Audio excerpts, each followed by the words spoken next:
अब कभी सोचा होगा कि इतना घातक HCl यहाँ पर रखा हुआ है, हाइड्रोक्लोरिक एसिड यहाँ पर रखा हुआ है, तो हमारा पेट जलता क्यों नहीं है? क्योंकि हेलो एवरीवन, कैसे हैं आप सभी लोग। स्वागत है आप सभी का भरपूर इस नए विषय की सीरीज में एंड विज्ञान की सीरीज में।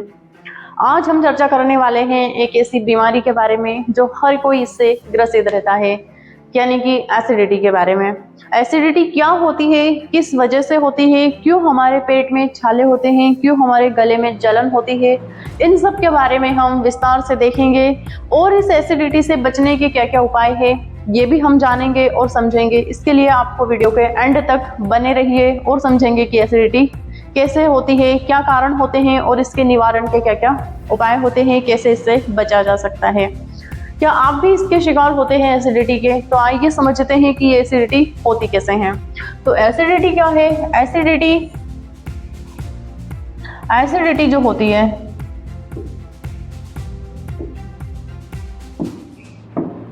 एसिडिटी जो होती है वह क्या होती है? एसिडिटी वो कंडीशन है जिसमें स्टमक में ज्यादा मात्रा में HCl बनने लग जाता है। HCl क्यों बनता है हमारे स्टमक में? क्योंकि वो हमारे भोजन को पचाने का कार्य करता है, प्रोटीन को तोड़ने का कार्य करता है, ठीक है, और पेप्सिन एंजाइम को एक्टिवेट करने का कार्य करता है और हमारे बैक्टीरिया को मारने का कार्य करता है। जैसे ही हम खाना खाते हैं तो हम एक बार में हजारों बैक्टीरिया खा जाते हैं, तो उन्हीं बैक्टीरिया को मारने का काम कौन करता है? हमारा स्टमक में रखा हुआ HCl। लेकिन यही HCl यदि ज्यादा बनने लग जाता है और पेट को जलाने लग जाता है तो उसे हम क्या बोलते हैं? एसिडिटी बोलते हैं। जैसे कि ये हमारी आहार नाल होती है,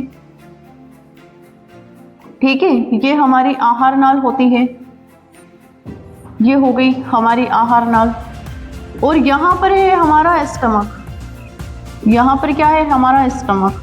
अब इस स्टमक में क्या रखा हुआ है? बड़ी मात्रा में HCl रखा हुआ है। ये HCl क्यों रखा है?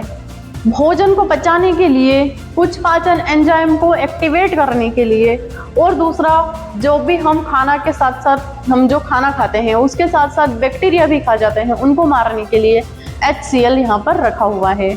अब कभी सोचा होगा कि इतना घातक HCl यहाँ पर रखा हुआ है, हाइड्रोक्लोरिक एसिड यहाँ पर रखा हुआ है, तो हमारा पेट जलता क्यों नहीं है?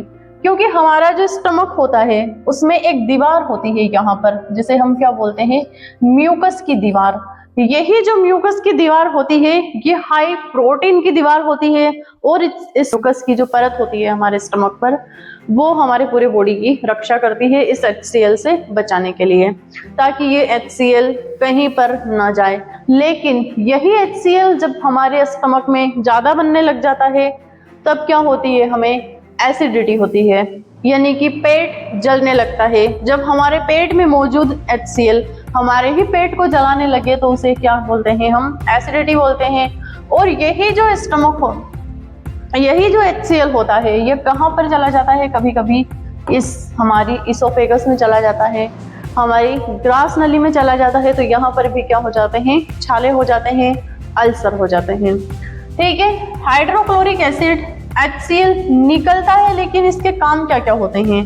क्यों ये HCl प्रोड्यूस होता है इस स्टमक में? पहला तो होता है भोजन को पचाने का काम करता है, अभी बताया है। प्रोटीन डाइजेशन शुरू करता है, यानी कि प्रोटीन का जो पाचन होता है वो पहली बार में कहाँ से शुरू होता है? हमारे स्टमक से ही शुरू होता है। जर्म बैक्टीरिया को मारने का कार्य करता है। हम जब खाना खाते हैं तो पहली बार में न जाने कितने बैक्टीरिया खा जाते हैं, तो उन बैक्टीरिया को मारने का काम कौन करता है? हमारा HCl करता है। पेप्सिन एंजाइम को एक्टिवेट करता है। पेप्सिन एंजाइम क्या करता है? वही हमारे प्रोटीन का पाचन करता है। नॉर्मल pH स्टमक का कितना होता है? 1.5 से 3.5 होता है स्टमक का pH। ये सही pH होता है। अगर इससे pH कम होता है तो और भी ज्यादा एसिडिक हो जाता है, और इससे ज्यादा होता है तो भी हमारा भोजन नहीं पच पाता है।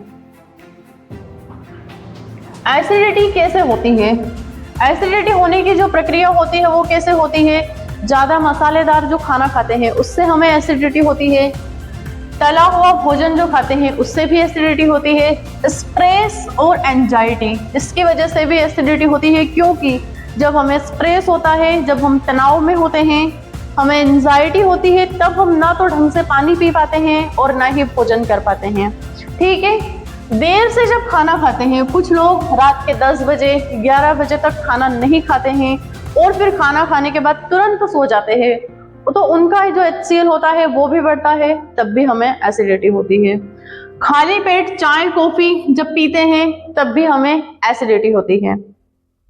चाय कॉफी क्या करती है, हमारे ब्रेन में ताजगी लेकर आती है, लेकिन हमारे पेट की जो अम्लता होती है उसे बढ़ा देती है, हमारे स्टमक के एसिड को और भी ज्यादा बढ़ा देती है। ठीक है।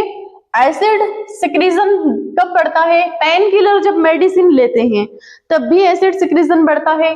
स्टमक की लाइनिंग इरिटेट होती है, जिससे क्या होता है, जलन होती है, हमारे स्टमक में जलन होता है, दर्द होता है और उल्टी जैसा मन होता है, मितली आना। ये सब किसकी वजह से होता है, पेन किलर की वजह से। जब हम ज्यादा पेन किलर लेते हैं तो हमारा जो स्टमक की लाइनिंग होती है वो भी इरिटेट होने लगती है, क्योंकि वो ज्यादा HCl प्रोड्यूस करती है। किस वजह से, इस पेन किलर को तोड़ने की वजह से।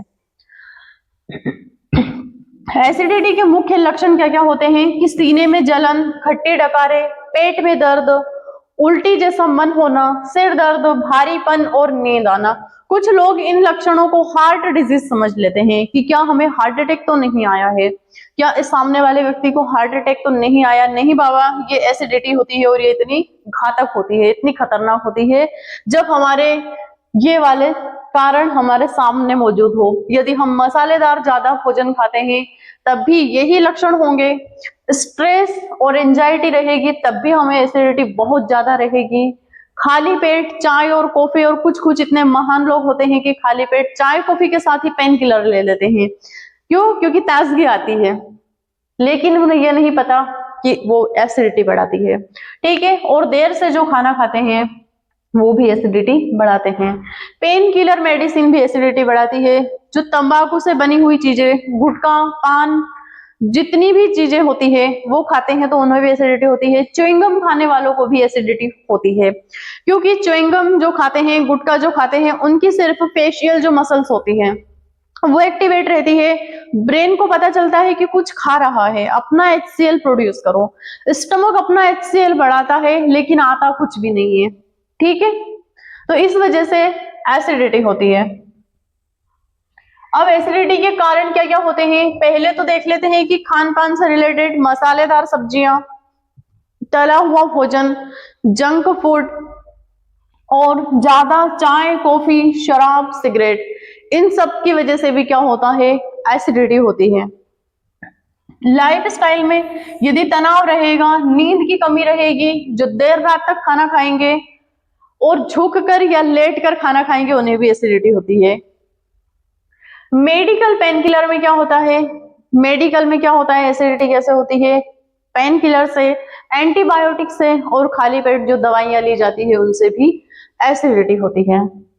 अब जो एसिडिटी होती है और गैल्ट होती है, उनमें अंतर क्या क्या होता है ये देख लेते हैं। एसिडिटी जो होती है वो टेम्परेरी प्रॉब्लम होती है। ठीक है। जो दिन रात एसिडिटी से परेशान होता है वो हालांकि एसिडिटी नहीं होती है, वो एक प्रकार का गैल्ट होती है। वो क्या होता है देखते हैं। कभी कभी होती है एसिडिटी जो होती है वो कभी कभी होती है, रोज नहीं होती है। और डाइट यदि ठीक से ली जाए, यदि इसका हमारी लाइफ स्टाइल में थोड़ा चेंज किया जाए तो एसिडिटी ठीक हो सकती है। लेकिन गैल्ट जो होती है वो क्रॉनिक डिजीज होती है। ठीक है। बार बार होती है, लॉन्ग टर्म रिलेटेड होती है। अब गैल्ट का फुल फॉर्म क्या होता है, गैस्ट्रो इसोफेजल, यानी कि गैस्ट्रो हमारी जो इसोफेगस होती है उसमें गैस बन जाती है, और रिफ्लेक्स डिजीज क्या होता है इसका full form, gastro oesophageal reflex disease, यानी कि वही हमारे स्टमक का HCl कहाँ जाता है, हमारी आहार नाल में चला जाता है, हमारी फूड पाइप में चला जाता है, और वहां पर जो छाले होते हैं उन्हें हम क्या बोलते हैं, गैल्ट बोलते हैं। गैस्ट्रो इसोफेजियल रिफ्लेक्स डिजीज, यानी कि वो हमारी आहार नाल को, हमारी जो इसोफेगस होती है, हमारी फूड पाइप होती है, उसे इंपैक्ट करता है HCl, और उससे क्या होती है, गैल्ट होती है। ये एक डिजीज होती है। एसिडिटी एक टेम्परेरी प्रॉब्लम होती है, लेकिन उसे ही सामान्य भाषा में हम क्या बोलते हैं, गैस बोल देते हैं, एसिडिटी बोल देते हैं। ठीक है। लेकिन एसिडिटी टेम्परेरी होती है और ये जो गैल्ट होती है ये घातक होती है। तो इसलिए इन चीजों को छोड़ना जरूरी होता है। हर चीज ज्यादा बुरी होती है। अधिक मसालेदार, रोज रोज यदि मसालेदार चीजें खाई जाए तो वो हमारे HCl को बढ़ा देती है, और फिर यही जो एसिडिटी होती है यह आगे जाकर एक भयानक रूप ले लेती है गैट का। ठीक है, एसिडिटी के प्रकार और एसिडिटी से होने वाले नुकसान क्या क्या होते हैं ये देख लेते हैं। गैस्ट्रिस होता है, अल्सर होते हैं, फूड पाइप इन्फ्लामेशन हो जाता है, टूथ इरोजन होता है, यानी कि जिनको एसिडिटी होती है उनके दाढ़ और दांत टूटने लगते हैं ऑटोमेटिकली। ठीक है, और वेट लॉस होता है और वीक डाइजेशन होता है। लंबे समय तक यदि एसिडिटी को हम इग्नोर कर दे तो वो गैल्ड की समस्या बन जाती है। एसिडिटी का डायग्नोसिस यानी कि उसका सबसे पहले पीएच देख लो, पीएच कितना है। ठीक है, ये इसकी डायग्नोसिस हो गई है। तो ये है हमारी एसिडिटी। एसिडिटी के बारे में हमने समझा है कि कैसे होती है, क्या होती है, क्या क्या कारण होता है, एसिडिटी आगे जाकर कौन सी बड़ी प्रॉब्लम बन जाती है। तो क्लास को देखते रहिएगा, पढ़ते रहिएगा। बाय, गुड डे, धन्यवाद।